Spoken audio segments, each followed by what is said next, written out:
Mr. Dogra, I'll start with you. As long as last August, President Barack Obama was told in an intelligence briefing that there was a possibility that bin Laden was hiding in a plain sight in Abbottabad. So why do you think that it took 8 months for US and Pakistan agents to confirm for certain that the information was correct?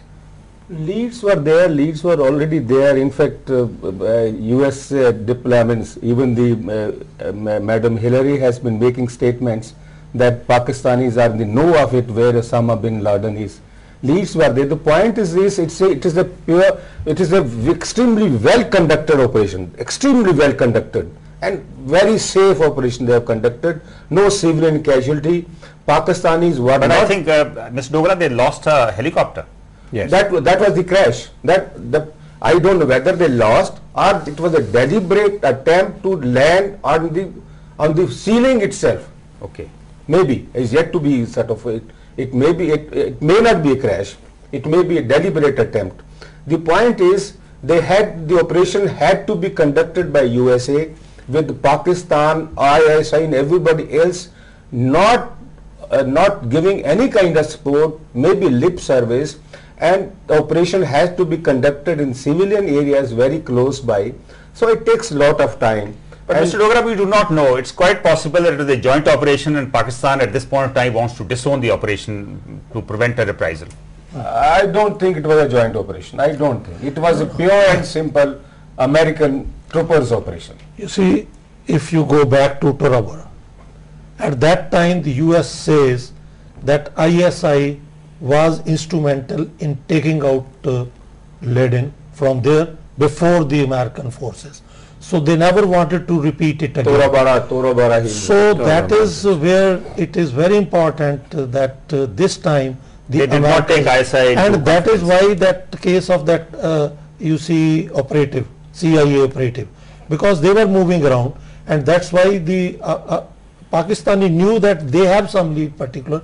That's why the Pakistan government said that you kindly take all your operators. Professor Sharma, how much of this is a relief to India? Because Abbottabad is just about 75 kilometers from Muzaffarabad. I remember when I visited Muzaffarabad in 91, 92. A lot of people would talk about having come from Abbottabad, and there is a link because I think Abbottabad on one side borders Afghanistan, that region, the Hazara region, and the other side I think it borders Kashmir. You see, this was basically the operation head for the Kashmir. So all the people who were coming, this was a training program. So when the Indian government put the pressure on them, at that particular time their training camp was basically removed from there, but still that was a place which was being used as a staging place for this, so it is quite a good relief for the India as such. Mr. Gill, the fact that Osama was killed by US forces, by US choppers in Pakistan, what does it mean for sovereignty of other countries? I mean, it is Pakistan today and it can be any other country tomorrow. Before I answer your question, I want to go back to what was discussed with Mr. Dogra. See, the big question is this: why it took so long? Fact is, let's go back to Mike McCullen, Admiral McCullen's statement. In 2009, he had brushed off any criticism of ISI and said the Pakistan Army Chief Kayani is cooperating with them. It's difficult, but they'll get there in the fight against terror. In the third week of April, McCullen has made a statement on TV that Pakistan is guilty of harboring terrorists and that the ISI is involved. And then you would recall that the ISI chief along with the army chief had visited the United States for their strategic dialogue, and the ISI chief had come back in a huff. Now, third week of April, 29th of April, the order is signed to get Osama, and on the 30th you get Osama. So question is, the Americans had slowly now changed their attitude, and the most important element is this: we hope from the Indian side, and I think it is happening, that the Americans have got over their hesitancy to nail Pakistan for harboring terrorists. Now, coming back to your question in terms of sovereignty, well, you can look back at Iraq, you can look back at what's happening in Libya, you can see what's happening in Afghanistan. No, but Mr. Gill, it suits a lot of countries today. Possibly his death in Pakistan suits us today. But what does it mean for the sovereignty of any independent nation? No, certainly I agree that for a sovereignty or independent nation, if there is no cause to attack a particular country, then of course the United Nations is there and the country should go there. But in a situation like Pakistan, I think you have a real good reason that we have been yelling at the top of our voices for the last 2 decades, saying Pakistan is the hub of terror, and nobody was paying attention. Now that it was proved, because the Pakistani ministers and the government and the army has been saying Osama bin Laden is not in Pakistan. At best he could be in Waziristan, those areas that we cannot administer, and they are found to be deep in Pakistan. So when it says it's in the fight against global terrorism, then if he's got the global terrorists in his own lap, then the world community is going to come in. Mr. Dogra, could this actually lead to a reprisal of sorts? Because a lot of people see in this gentleman a martyr.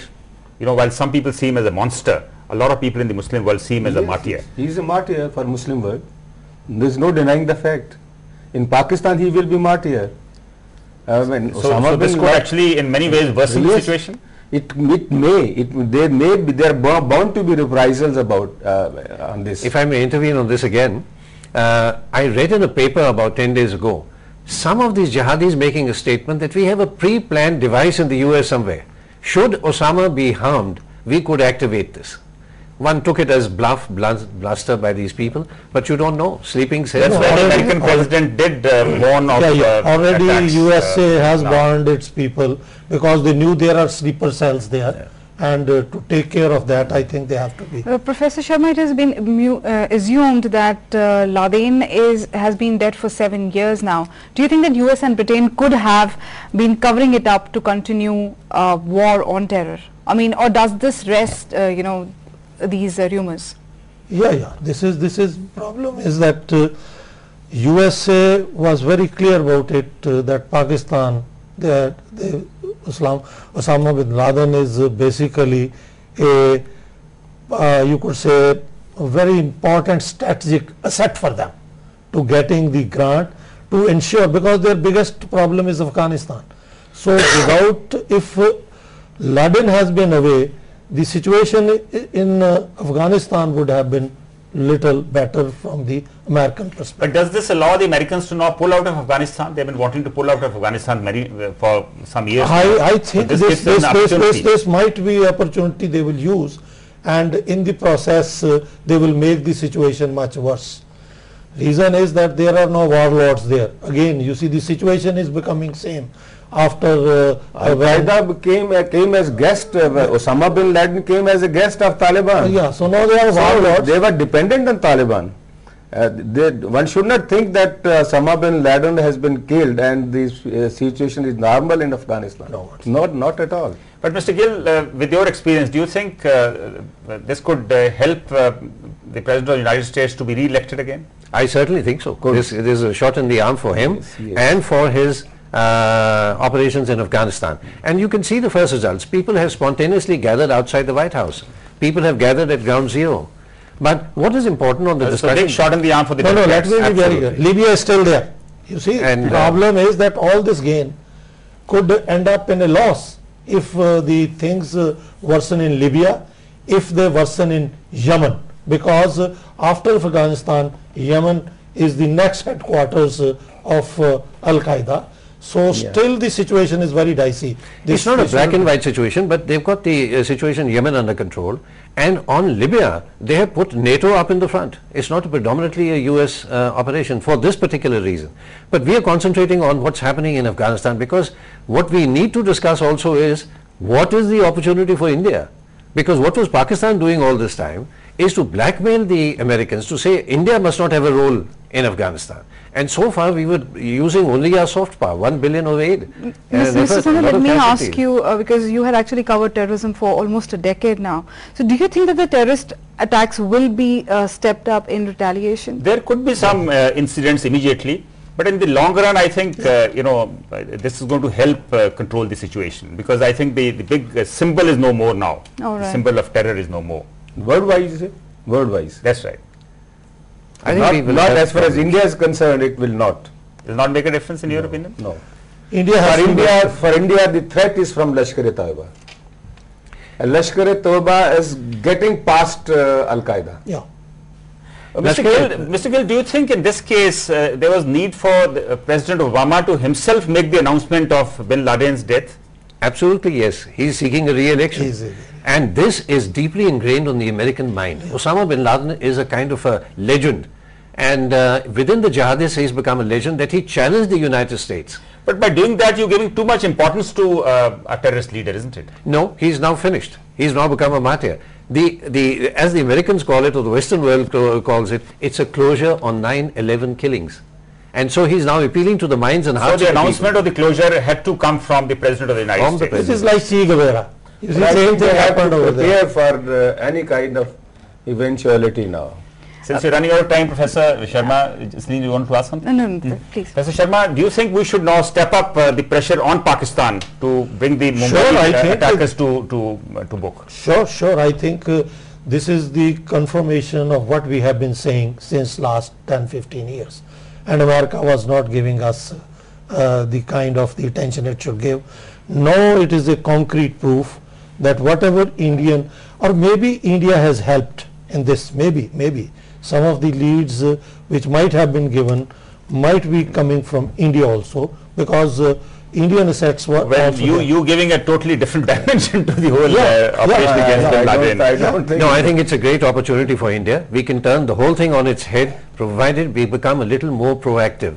More aggressive. And proactive is a better term rather than aggressive in diplomatic terms. But I think that today you can get the Americans to focus on Pakistan, saying Osama was there. There were 2 attacks on the Indian embassy in Kabul with the ISI handiwork, which we proved, which the Afghan intelligence gave it to us. Now you have Karzai saying that his statement on this thing is the war on terror is not in Afghanistan, it's outside Afghanistan. He's hinting at Pakistan. So in diplomatic language, we need to be more proactive, and the police language, we need to be more aggressive, right? Yes. Thank you very much, gentlemen, for joining us in this discussion. The killing of Osama bin Laden after a 10-year hunt is a defining moment in the war against terror. But will the world be able to consolidate on this significant gain? That remains to be seen. With that, we end today's Prime. We meet again tomorrow with another issue. Till then, good luck and goodbye.